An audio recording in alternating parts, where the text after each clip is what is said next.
Hello student, welcome to Bhavna's learning point. आज हम class 10th का चैप्टर 3 का एक मेजर कंसेप्ट समझने वाले हैं, जो कंसेप्ट आपका डायरेक्टली इनडायरेक्टली पेपर में आता ही है।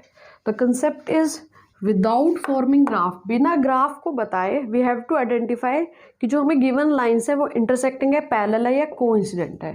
पहले जानते हैं कि इंटरसेक्टिंग, पैरेलल और कोइंसिडेंट होता क्या है। तो देखो, ग्राफ से तो हम इजीली आइडेंटिफाई कर सकते हैं। फॉर एग्जांपल, मैंने दो लाइन बनाई और लाइन बनी इस तरीके की, तो इस लाइन को हम क्या करेंगे, दीज आर इंटरसेक्टिंग लाइन्स। देखकर हमें पता चल रहा है ना कि लाइन्स इंटरसेक्ट कर रही हैं एक पॉइंट के ऊपर। फिर हम बात करते हैं पैरेलल लाइन्स की। अगर मैंने दो लाइन बनाई और इस तरीके से बन गई तो ये लाइन्स कैसी हैं, पैरेलल। तो नेक्स्ट, कोइंसिडेंट लाइन्स। मैंने एक लाइन बनाई इस तरीके से जिसके पॉइंट्स थे, मैंने एक और लाइन बनाई जिसके ये पॉइंट्स आए थे, मैंने इसको बनाया तो ये लाइन इसी के ऊपर आई। जब एक लाइन के ऊपर दूसरी लाइन आ जाती है तो हम बोलते हैं लाइन आर कोइंसिडेंट। तो देखो, ग्राफ से ये कितना क्लियर है, ग्राफ से क्लियर है। आप ग्राफ देख के बता सकते हो कि लाइन इंटरसेक्टिंग है, पैरेलल है या कोइंसिडेंट।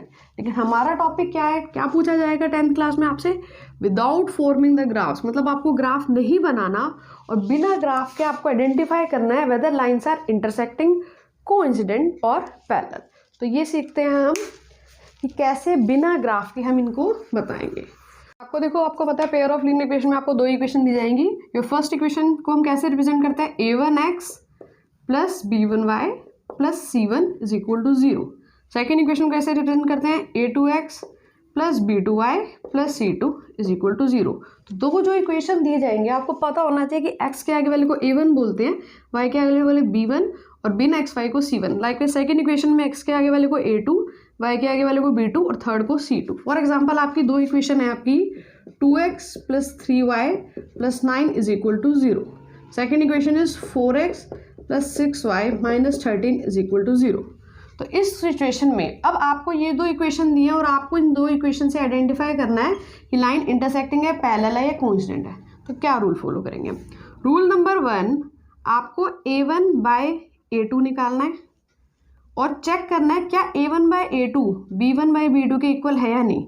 अगर वो a1 bye a2 b1 bye b2 के इक्वल नहीं है तो देन लाइन्स आर इंटरसेक्टिंग।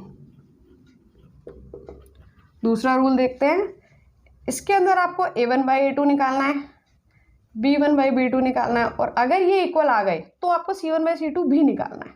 और अगर c1 बाई c2 भी इक्वल आ गया, तीनों ही इक्वल हैं, then lines are coincident. And third case is, आपको a1 बाई a2 निकालना है और अगर वो b1 बाई b2 के इक्वल निकाले तो c1 बाई c2 निकालना है, और अगर ये c1 बाई c2 के इक्वल ना आए देन लाइन्स आर पैरेलल।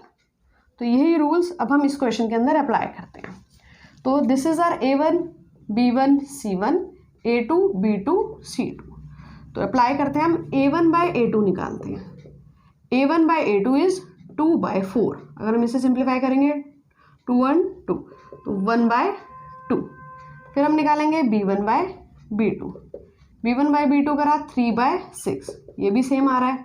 फिर हम निकालेंगे c1 bye c2, 9 bye minus 13। तो अब यहाँ पर हमें देखने से पता चल रहा है कि a1 बाई a2 और ये दोनों तो इक्वल हैं बट ये इक्वल नहीं है। इसका मतलब a1 by a2 is equal to b1 by b2 but not equal to c1 by c2। तो हम अपने रूल्स में जाएंगे कि ये रूल्स कहाँ था, तो ये वाला रूल हमें यहाँ मिला, थर्ड पैरेलल। तो इसका मतलब इस रूल से हमें पता चला दैट लाइन्स आर पैरेलल।